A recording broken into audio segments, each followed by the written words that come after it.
الحمد للہ وکفا والصلاة والسلام علی سیدنا محمد المصطفیٰ وأحمد المجتبى وعلى آلہ الاتقیاء واصحابہ الأصفیاء اما بعد فاعوذ باللہ من الشیطان الرجیم بسم اللہ الرحمن الرحیم وَإِذَا كُنْتَ فِيهِمْ فَأَقَمْتَ لَهُمُ الصَّلَاةَ فَلْتَقُمْ طَائِفَةٌ مِّنْهُمْ مَعَكَ وَلْيَأْخُذُوا أَسْلِحَتَهُمْ فَإِذَا سَجَدُوا فَلْيَكُونُوا مِنْ وَرَائِكُمْ وَلْتَأْتِ طَائِفَةٌ أُخْرَى لَمْ يُصَلُّوا فَلْيُصَلُّوا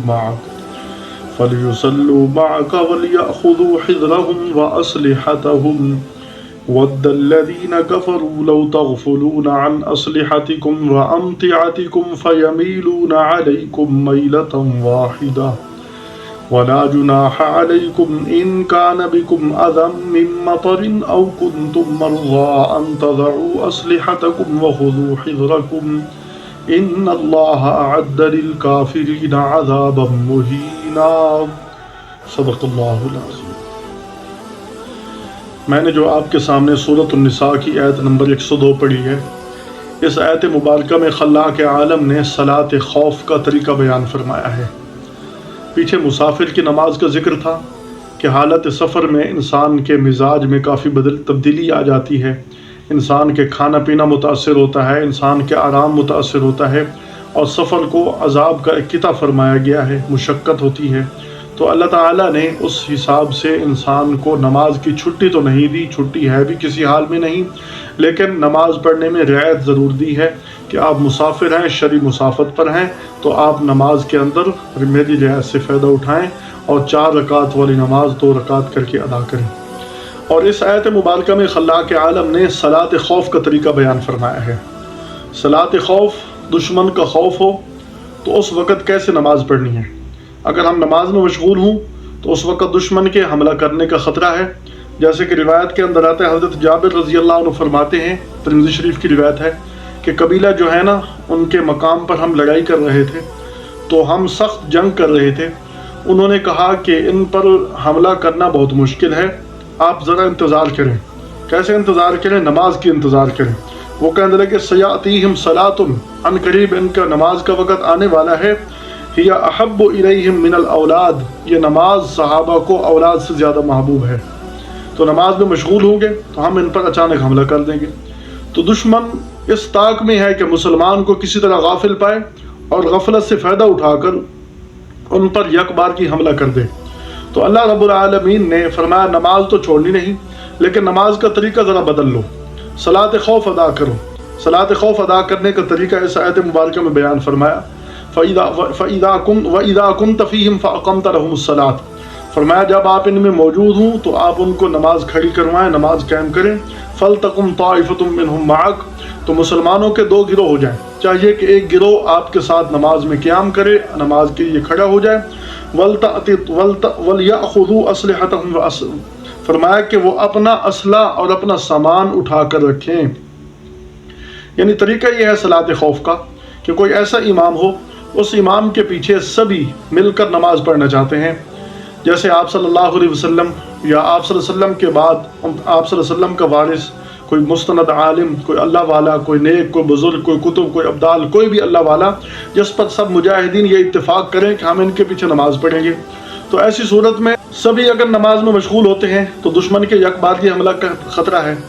تو ایسی صورت میں یہ ہوگا کہ اگر آپ سفر کی حالت میں ہیں، 2 رکعت پڑھنی ہے، تو آپ 2 گروہ بنا لیں، ایک گروہ امام کے پیچھے نماز میں کھڑا ہو جائے، دوسرا گروہ دشمن کی طرف متوجہ رہو، اور جب ایک گروہ امام کے ساتھ کھڑا ہوگا، امام رکوع کرے گا، سجدہ کرے گا، 1 رکعت مکمل ہو جائے گی، تو یہ گروہ واپس چلا جائے گا دشمن کی طرف، اور دوسرا گروہ آئے گا اور اسی امام کی اقتداء میں نماز پڑھے گا۔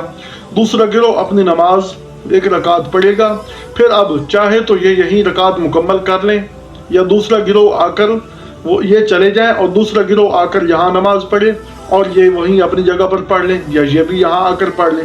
یہ بھی ہو سکتا ہے کہ 4 رکعت والی نماز ہو، حالت سفر میں نہ ہوں، حالت حضر میں ہوں، تو 2 رکعت پہلا گروہ پڑھ لیں، 2 رکعت پڑھنے کے بعد یہ چلے جائیں، دوسرا گروہ آ جائے، 2 رکعت وہ اسی امام کے پیچھے ادا کر لیں۔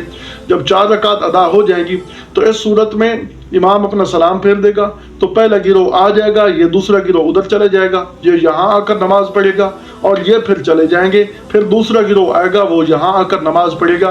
क्योंकि ये सलात खौफ है, इसमें अल्लाह ने बड़ी रियायत दे दी है कि सलात खौफ की हालत में तुम अगर चल भी रहे हो तब भी नमाज के अंदर हो, तुम अगर दुश्मन से लड़ भी रहे हो तब भी नमाज के अंदर हो, तुम्हारा किबला रुख बदल भी गया तब भी तुम नमाज के अंदर हो, तुम्हारा ये मशी नमाज के अंदर चलना फिरना ये तुम कर रहे हो तब भी नमाज के अंदर हो। तो अल्लाह ताला ने इतनी बड़ी रियायत दी। तो इस रियायत से नमाज की अहमियत मालूम हुई कि नमाज इतना अहम अमर है कि दुश्मन का खौफ भी मंडला रहा हो तब भी नमाज को नहीं छोड़ना। तो इस आयत मुबारक में रब्बुल आलमीन ने जहाँ नमाज की अहमियत की तरफ इशारा फरमाया है, वहाँ ये भी बयान फरमाया कि नमाज पढ़ने का थोड़ा तरीका बदल लो, लेकिन नमाज हर हाल में पढ़नी है। फरमाया जब तुम नमाज की हालत में खड़े हो, इमाम के पीछे सलात खौफ अदा कर रहे हो, तो ऐसी हालत में अपना असला अपने साथ रखो। वलियाखुज़ू असलहतहुम, अपना असला अपने साथ रखो।